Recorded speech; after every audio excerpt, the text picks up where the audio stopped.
आंध्र प्रदेश के लोगों को, देश के लोगों को बहुत बहुत बधाई देता हूं।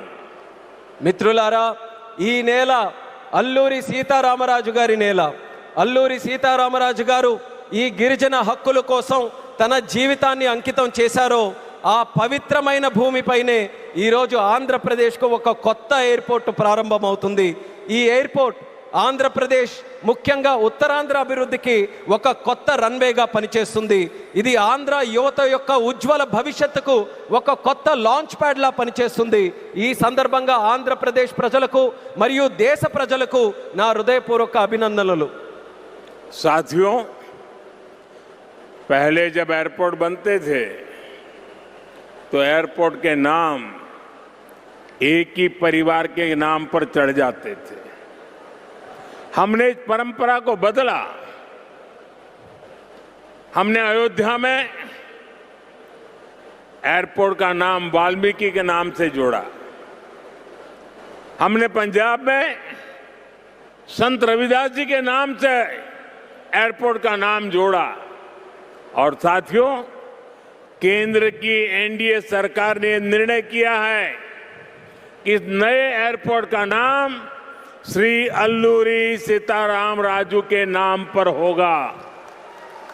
आंध्र प्रदेश का जो भी नागरिक इस एयरपोर्ट से यात्रा करेगा, देश और दुनिया का जो भी नागरिक इस एयरपोर्ट से यात्रा करेगा, उसे अल्लूरी सीताराम राजू जी के नाम से जन सेवा और राष्ट्र सेवा की प्रेरणा मिलेगी। మిత్రులారా, ఒక గతాన్ని మళ్ళీ గుర్తు చేసుకుందాం. ఒక సందర్భంలో భారతదేశంలో ఏ ఎయిర్పోర్ట్ నిర్మించినా ఒక్క కుటుంబం తాలూకా పేర్లే దానికి పెట్టేవారు. ఆ చరిత్రని మళ్ళీ ఎన్డీఏ ప్రభుత్వం తిరగరాసింది. అయోధ్యలో ఎయిర్పోర్ట్ ప్రారంభిస్తే దానికి వాల్మీకి గారి పేరు పెట్టాం. అలాగే పంజాబ్లో సంత్ రవిదాస్ గారి పేరుతోని ఎయిర్పోర్ట్ని ప్రారంభించాం. అలాగే ఈ కేంద్ర ప్రభుత్వంలో ఎన్డీఏ కూటమి ఒక ముఖ్యమైన నిర్ణయం తీసుకుంది. ఈ కొత్త ఎయిర్పోర్ట్కి అల్లూరి సీతారామరాజు గారి పేరు పెట్టాలనే నిర్ణయం తీసుకుంది. ఈ ఎయిర్పోర్ట్ ద్వారా ప్రయాణించే ప్రతి ఆంధ్రప్రదేశ్ పౌరుడు అల్లూరి సీతారామరాజు గారి పేరుతో ప్రజాసేవకు, దేశ సేవకు కూడా స్ఫూర్తి పొందుతారని తెలియజేస్తున్నాను. साथियों, बीते 12 इयर्स में देश के एविएशन सेक्टर ने असाधारण प्रगति की है। 2014 तक देश में केवल 74 एयरपोर्ट ऑपरेशनल थे। आज ये संख्या 166 है।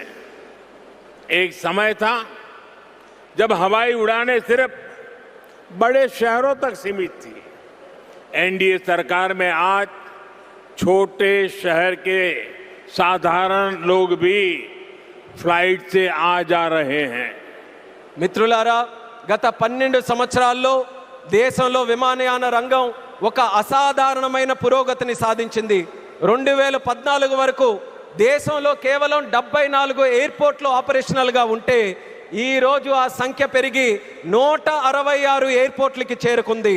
ఒకప్పుడు విమానాశ్రయాలు, విమాన ప్రయాణాలు పెద్ద నగరాలకే పరిమితమయ్యేవి. ఈరోజు ఎన్డీఏ ప్రభుత్వంలో చిన్న పట్టణాల నుంచి సాధారణ ప్రజలు కూడా విమానాల్లో ప్రయాణిస్తున్నారని తెలియజేస్తున్నాను. 12 इयर्स में सिर्फ एयरपोर्ट की संख्या ही नहीं बढ़ी है। हमारी उड़ान योजना के कारण आज गरीब परिवार के लोगों को भी जहाज में बैठने का अवसर मिल रहा है। इस योजना ने गरीब से गरीब को अपना सपना पूरा करने में मदद की है। कुछ दिन पहले ही सरकार ने उड़ान योजना के दूसरे फेज की शुरुआत की है। इस पर भी 29,000 करोड़ रुपीस खर्च किए जाएंगे। మిత్రులారా, ఈ 12 సంవత్సరాల్లో కేవలం ఎయిర్పోర్ట్ తాలూకా సంఖ్య మాత్రమే పెరగలేదు. మన ఉడాన్ పథకం వల్ల పేద కుటుంబాలకు చెందిన ప్రజలు కూడా మొదటిసారి విమానంలో ప్రయాణించే అవకాశం వాళ్ళందరూ పొందారు. ఈ పథకం అత్యంత పేదవారికి తమ కలలు నిజం చేసుకునే అవకాశం కూడా కల్పించింది. కొద్ది రోజుల క్రితమే కేంద్ర ప్రభుత్వం ఉడాన్ పథకం తాలూకా ఫేజ్ 2ని కూడా ప్రారంభించింది. దీని ద్వారా దేశంలో 29,000 కోట్ల రూపాయలు ఖర్చు చేయబోతుందని తెలియజేస్తున్నాను. साथियों, एविएशन सेक्टर में देश ने एक और बड़ा माइलस्टोन हासिल किया है। कुछ ही दिन पहले काशी में जी स्पोक एयरपोर्ट मॉडल का शुभारंभ हुआ। आज वही मॉडल पंजाब के अमृतसर तक पहुंच गया है। इससे अमृतसर से 25 से ज्यादा इंटरनेशनल डेस्टिनेशन जुड़ जाएंगे। मैं इस उपलब्धि के लिए आंध्र की इस धरती से पंजाब के लोगों को भी बधाई देता हूं। साथियों, हमारे आंध्र प्रदेश के पास हमेशा से विकसित भारत का ग्रोथ इंजन बनने का सामर्थ्य रहा है। आंध्र प्रदेश के विकास के लिए हमारे प्रयास डबल इंजन की स्पीड से आगे बढ़े।